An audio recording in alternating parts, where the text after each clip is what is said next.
저는 인간 건강을 지키는 수술 로봇의 진화라는 제목으로 발표를 해드릴 한국과학기술연구원 AI 로봇 연구소 헬스케어 로봇 연구단의 지금 단장을 맡고 있고요.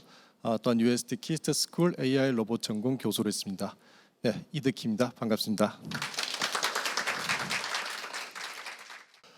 이때 이 19세기 이전 현대적인 수술이 발생하기 이전에 수술을 받고 난 다음 이 수술에 의해서 사망하는 확률이 80%에 달했다고 합니다. 그래서 굉장히 간단한 수술 아니면 대부분은 수술 후에 돌아가셨다고 생각이 됩니다. 그래서 그 원인을 살펴보면 크게 세 가지로 볼 수가 있어요. 출혈, 고통, 그리고 감염입니다. 그래서 이런 출혈, 고통, 감염의 문제를 이 시대에는 해결할 수 있는 방법이 없었기 때문에 대부분의 수술 후 환자가 사망하는 경우에 이르렀죠. 이러한 출혈이라든지 고통이라든지 감염 이런 문제를 해결할 수 있는 기술들이 개발된 것이 19세기 초이고요. 그래서 이런 기술 개발에 의해서 현대적인 수술이라는 것이 발생하게 됩니다. 그래서 출혈을 제어할 수 있는 기술들을 보시면 소작술, 수혈 이런 것들이 있습니다. 소작술이라고 하는 것은 이제 피부를 절개할 때 혈관을 자르게 되면 피가 나오게 됐던데요. 이제 혈관들을 찢으면서 절개를 해서 피가 나오지 않게 하는 방법이죠. 수혈이라고 하는 방법은 피를 많이 흘리게 되면 다른 사람의 피를 받을 수 있는 방법이 되겠고요. 고통을 제어할 수 있는 방법, 마취법이 개발이 됐습니다. 또한 감염을 제어하기 위해서 살균할 수 있는 방법, 소독하는 방법, 멸균 방법 이런 방법들이 개발이 돼서 이런 기술들에 의해서 출혈이라든지 고통이라든지 감염의 문제를 해결할 수 있게 되었고요. 이에 따라서 현재 수술 후의 사망률은 한 2% 정도 된다고 합니다. 아주 심각한 케이스 정도만 아마 사망을 하지 않을까 이렇게 생각이 됩니다. 네, 2세대 수술에 대해서 말씀을 드리겠습니다. 앞서서 1세대 수술에 있어서 수술이 어려움을 가졌던 문제, 크게 세 가지 문제가 있다고 했습니다.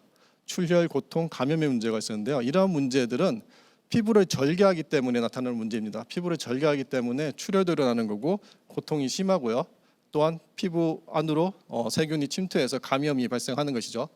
그렇기 때문에 피부 절개를 최소로 하면 그런 문제들도 줄일 수가 있습니다. 그래서 그렇기 위해서 나타난 것이 2세대 복강경 수술이라고 하는 것입니다. 기존의 수술, 개복 수술이라고 하는 것은 이렇게 크게 절개를 하는 수술이라면 복강경 수술은 구멍 몇 개를 뚫어서 조그마한 비디오 카메라로 넣어서 그 환부를 들여다보고요. 그리고 긴 수술 도구를 넣어서 시술을 할 수가 있습니다.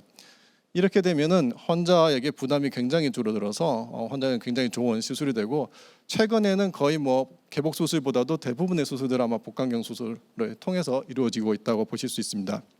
그래서 환자에게 많은 장점이 있는데요.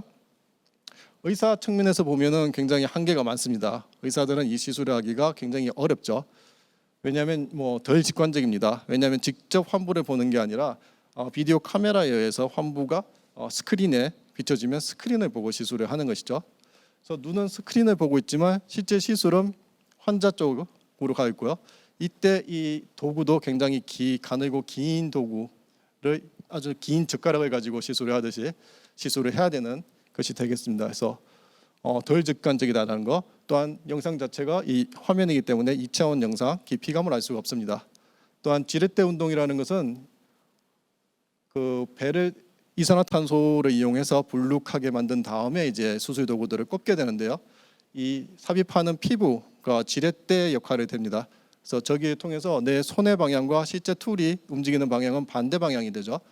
그래서 움직임이 머릿속으로 생각했을 때 좀 헷갈리게 됩니다. 이러한 문제들이 발생하는 것이 복강경 수술이라고 할 수 있습니다. 이러한 복강경 수술의 문제점을 극복하고자 나온 게 로봇 수술이라고 말씀을 드릴 수가 있습니다. 그래서 이것을 잘 설명하는 동영상이 있어서 제가 가져와 봤는데요. 먼저 이게 1세대 수술, 개복 수술이죠. 오픈 서저리라고 하는 것인데 이 오픈 서저리라고 하는 것은 이렇게 절개를 해서 수술을 하기 때문에 실제로 눈으로 보고 손으로 만져가면서 수술을 할 수 있습니다. 그래서 의사에게는 굉장히 편한 수술이 되지만 환자에게는 부담이 되는 수술법이죠. 그래서 이런 것들을 해결하고자 나온 것이 이제 수술 로봇이라고 할 수가 있겠습니다. 이러한 수술 로봇을 이용을 하게 되면 실제 손의 움직임이랑 지금 툴의 움직임이 동일한 방향으로 움직이게 할 수가 있죠.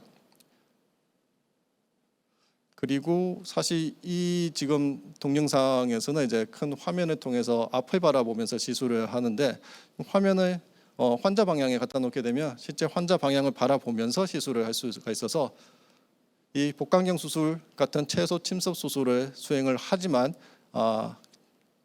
개복 수술을 하는 듯한 느낌을 받을 수가 있습니다. 그래서 의사 선생님도 굉장히 편하게 수술을 할 수 있는 길이 열렸다라고 보실 수 있습니다. 이게 이제 3세대 로봇 수술이 되겠습니다. 이런 3세대 로봇 수술의 대표적인 수술 로봇이라고 하면 다빈치 로봇을 대부분 아실 수 있을 것 같습니다. 최근에는 웬만한 대형 병원에는 다 다빈치 수술 로봇이 다양한 질환 수술에 사용이 되고 있습니다. 그래서 다빈치 수술 로봇을 잠깐 설명을 드리겠습니다. 다빈치 수술 로봇은 이 왼쪽에 보이시는 게 의사 선생님께서 조작을 하시는 콘솔 부분이고요. 이 부분이 되죠. 여기에서 눈을 그 입체 가시화 장치에 대고 실제 환보를 보듯이 보면서 시술을 하시는 것이고요. 실제 시술이 일어나는 것은 이 로봇 본체가 의사 선생님의 조작에 따라서 동일한 움직임으로 수술을 하는 것입니다. 이 수술 로봇의 장점은 여기에 보시는 것과 같이 이 손목 움직임이 가능하다는 게 큰 장점입니다. 복강경 수술 로봇은 이렇게 작대기 같은 게 들어가기 때문에 손목이 움직이지를 못하는데 이 수술 로봇은 손목이 움직일 수 있다라는 게 큰 메리트이 되겠고요. 그래서 의사 선생님들이 이렇게 손으로 움직이면 그 손 동작이랑 동일하게 그 로봇의 손목 부분이 움직이면서 수술을 할 수 있는 이런 것들이 이제 다빈치 수술 로봇이라고 할 수 있습니다. 그래서 대부분의 현재 의료 기관에서 사용하고 있는 것이 이렇게 다빈치 수술 로봇이지만 이 다빈치 수술 로봇은 미국의 인투이티브 서지컬 회사에서 만든 수술 로봇이고요. 우리나라에서 만든 수술 로봇들도 아래에 지금 3가지 정도 대표적인 수술 로봇들이 있습니다. 그래서 고용 테크놀로지라는 회사에서 만든 뇌수술 로봇, 뇌수술 정의 로봇이 있고요. 미래 컴퍼니에서 만든 것은 이 다빈치랑 거의 유사합니다. 다빈치와 같은 복강경 수술을 할 수 있는 복강경 수술 로봇이 개발되어 있고 큐렉소에서 만든 로봇은 인공관절 치환 수술을 위한 로봇 이런 것들이 개발이 되었고 이거는 상용화가 돼서 실제 몇몇 의료기관에서는 사용을 하고 있습니다. 그래서 우리나라의 수술 로봇들도 많이 보급이 되고 있고 점점 발전해 하고 있다라고 말씀을 드릴 수 있습니다. 앞에서 말씀드린 그 다빈치 수술 로봇을 좀 더 자세하게 말씀을 드리면 이렇게 손목 관절의 움직임이 가능하다는 거, 그리고 아까 그 복강경 수술 로봇은 2차원 영상을 보는 단점이 있다라고 말씀드렸는데 이거는 3차원 영상을 볼 수 있어서 깊이감을 느낄 수가 있고요. 그래서 이 수술 로봇을 이용하면 실제 개복 수술을 하는 것처럼 의사 선생님이 편안한 자세에서 수술을 정교하게 할 수 있다라는 장점이 있습니다. 그래서 밑에 보시는 것 같이 최소 침습 수술을 개복 수술을 하듯이 직관적으로 수행할 수 있게끔 하는 것이 이런 수술 로봇이다라고 말씀드릴 수 있습니다. 그러면 이 수술 로봇이 복강경 수술에 비해서 의사 선생님들에게는 굉장히 편안해졌다라는 것을 알 수가 있는데 환자 관점에서 보면 어떤 이점이 있을까라는 것을 좀 볼 필요가 있습니다. 그래서 비용 효과 측면에서 분석한 자료가 있어서 제가 여기다 붙여봤는데요. 로봇 수술을 하는 거하고 개복 수술을 할 때의 비용 효과 분석한 것이 있고 밑에 표는 로봇 수술과 복강경 수술을 비교를 해봤습니다. 그래서 비용을 보시면 개복 수술 같은 경우에 한 600만 원 정도라고 하면 로봇 수술은 한 1,800만 원, 그래서 한 3배 정도 비싸죠. 로봇 수술과 복강경 수술을 비교를 하면 복강경 수술이 한 800, 900 정도 되고 로봇 수술이 1,800 정도 되니까 한 2배 정도 비쌉니다. 그래서 비용은 개복 수술보다 3배가 비싸고 복강경 수술보다 한 2배가 비싼데요.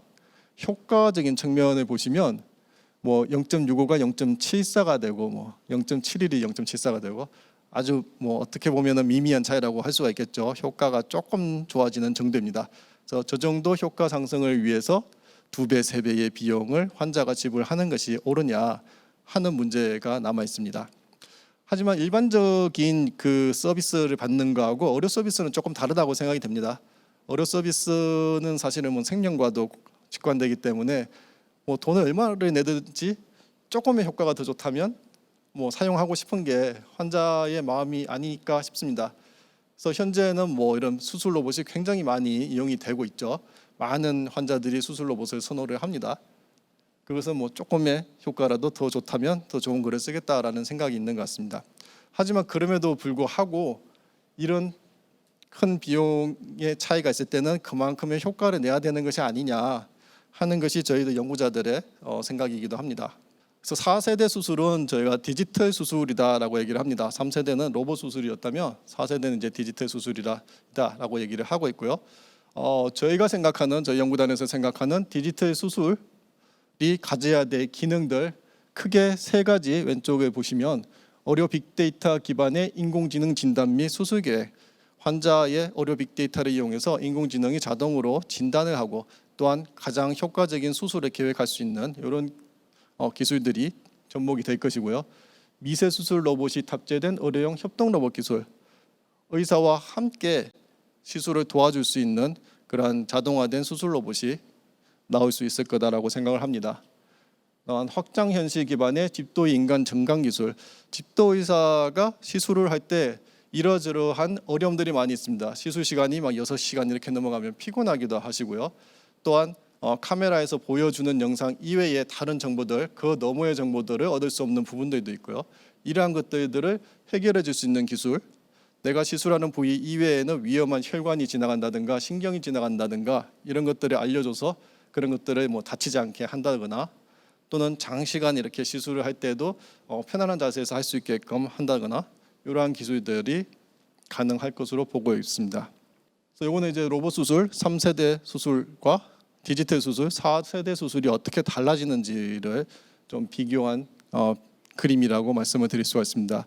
닥터 허준 저희가 이제 개발한 로봇인데요. 이게 뭐 대표적인 로봇 수술 3세대 수술이라고 할 수가 있고요. 오른쪽은 이제 마이다스라고 Medical Intelligence for Digital Assisted Surgery에서 디지털 수술을 위한 시스템입니다. 저희가 이제 뭐 장문한 용어고요. 이런 마이다스 시스템은 현재 저희가 개발하고 있고 몇 년 후에는 뭐 허준 로봇처럼 마이다스 로봇도 나오지 않을까 생각을 하고 있습니다. 그래서 이런 허준 로봇과 같은 수술 로봇은 3세대 로봇이고요. 그래서 2세대 복강경 수술을 대체하기 위한 로봇이다. 그래서 2세대 복강경 수술의 한계점 이러한 것들을 극복하기 위한 것이었다면 이 4세대 수술 로봇이 나오게 되면 어떠한 것이 가능하냐면 4차 산업혁명의 특징이 되는 뭐 초지능, 초연결성, 초실감 이런 것들이 다 여기에 녹아 들어가 있는 그래서 수술이 더욱더 안전하고 효율적이 될 수 있는 뭐 방법이 되겠고요. 뭐 이러한 4세대 수술을 위해서 저희가 개발하고 있는 것들을 좀 소개시켜 드리고자 합니다. 그래서 저희가 개발하고 있는 4세대 수술 마이다스라고 하는 것은 제가 세부 목표 세 가지의 세부 목표를 가지고 기술 개발을 현재 수행을 하고 있습니다. 그래서 첫 번째가 아까 말씀드린 것 같은데요. 시술 전에 어떻게 시술을 하면 이 환자를 가장 잘 시술을 할 수 있을 것인지를 결정하는 단계를 인공지능이 스마트화해서 알려주는 것이고요. 두 번째 부분은 이제 협동 로봇, 의사와 함께 로봇이 자동화돼서 의사의 수술을 도와줄 수 있는 이런 로봇들이 개발을 하고 있고 마지막으로는 실제 콘솔에서 수술을 하시는 의사 선생님이 더욱더 편안하게 시술할 수 있게끔 도와주는 기술, 이러한 기술들이 개발되고 있습니다. 네, 그래서 저희가 하고 있는 것은 이제 마이다스라는 시스템을 만들기 위한 기본 기술들을 개발을 하고 있고요. 이런 기술들이 접목이 돼서 아마 내년 정도에는 제대로 된 시스템이 나올 수 있지 않을까라고 기대를 하고 있습니다. 네, 이상으로 발표를 마치겠습니다.